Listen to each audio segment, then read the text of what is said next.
Outro dia, falando essa coisa de geração Z, me perguntaram se a missão era um Pokémon evoluído do MBL. Assim, são instituições diferentes, né? Eu divido a nossa operação em uma operação tripla. Nós temos o universo da Valete, a gente tem um aplicativo próprio, uma rede social própria para produção de conteúdo intelectual e uma revista com uma tiragem bem grande, só de temática intelectual. Ali a gente forma as nossas ideias. Isso era um projeto, até falando assim, o Olavo de Carvalho tinha uma ideia de trabalhar nessa linha. Cria um movimento cultural e esse movimento cultural se irradia para um movimento político. O movimento político é o MBL. Só que o MBL é um movimento de experimentação política, criação de linguagem, organização de manifestações. Isso é diferente de um partido político, que pega as ideias que são discutidas no campo intelectual, as ações do movimento e transforma em ação política institucional. Então o Partido Missão é o nosso braço do grupo todo institucional. Então a gente tá, eu quero ser um intelectual, eu quero produzir ideias, vem para o universo da Valete. Olha, eu quero fazer ação de militância, eu quero fazer ativismo, eu quero fazer ações sociais, vem para o MBL. Olha, eu quero ser um candidato, vem para a missão. Então são 3 instituições que elas se retroalimentam, elas atuam juntos e elas ficam completas trabalhando assim. Eu acho que isso nos deu uma força muito grande. Isso permite que a gente tenha vários perfis de pessoas diferentes, perfis intelectuais diferentes e permite que exista até uma tensão. Por exemplo, as pessoas que produzem as ideias, às vezes vem um político nosso que não é de grande qualidade e fala, opa, isso aqui não está funcionando. Aconteceu aqui em Curitiba. A gente elegeu um vereador pelo movimento, antes do partido estar pronto, que é o João Bétega. O cara era uma negação para trabalhar. O cara não fiscalizava o prefeito, não fazia nada, só queria ficar gravando vídeo na rua. A própria galera falou, pô, a gente tem um plano de ideias que está sendo desenhado, vamos implementar como vereador? Ele, isso não dá like, isso não dá view. A gente falou, então você tá fora. É isso, assim, essa tensão é importante. Certo. Agora eu vou chamar a Anne Dias, que já está aqui conosco. Boa tarde, Anne, bem-vinda ao Sem Rodeios de hoje. Te passo para você fazer uma pergunta também aqui para o Renan. Perfeito, boa tarde Mari, boa tarde Fred, boa tarde Renan, boa tarde a toda a nossa audiência. Renan, eu gostaria de saber se você considera que Jair Bolsonaro está sendo vítima de uma perseguição judicial ou se considera que não, que ele tentou de fato dar um golpe de Estado, e também gostaria de saber se num eventual segundo turno entre Flávio Bolsonaro e Lula, em quem você declararia o seu apoio. Vamos lá, vou começar pela pergunta 2. Ninguém entra numa guerra pensando num resultado que vai perder. Eu estou entrando numa guerra e estou rodando o Brasil de carro. Eu não tenho dinheiro de fundo partidário, fundo eleitoral, não tenho grandes empresários, não sou amigo do Vorcaro. Eu vou rodar de carro, eu vou rodar com a militância vai doar. E eu não vou ficar rodando o Brasil falando, é isso aí, assim, vamos perder, e quando eu perder eu vou... Não, eu vou pro segundo turno, eu vou trabalhar até o último dia para isso. Eu não vou pensar em nenhuma outra hipótese. Se eu botar qualquer outra coisa que não seja vencer na minha cabeça, eu já entro pro jogo perdendo.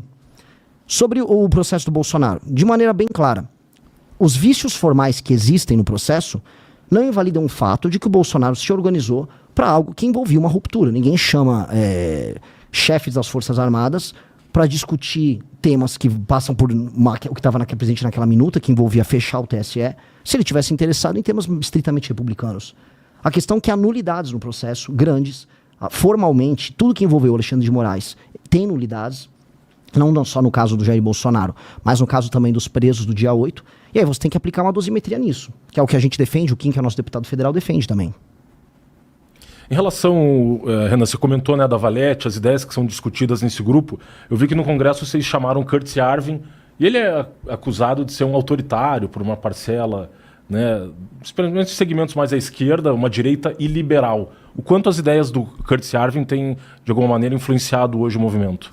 Eu acho que, assim, alguns diagnósticos dele são muito interessantes, né? O Yarvin, ele faz a leitura de vários pensadores que hoje não são lidos no Brasil. O Spengler, um autor alemão que não é lido no Brasil, que fala de ciclos históricos, ciclos de civilizações.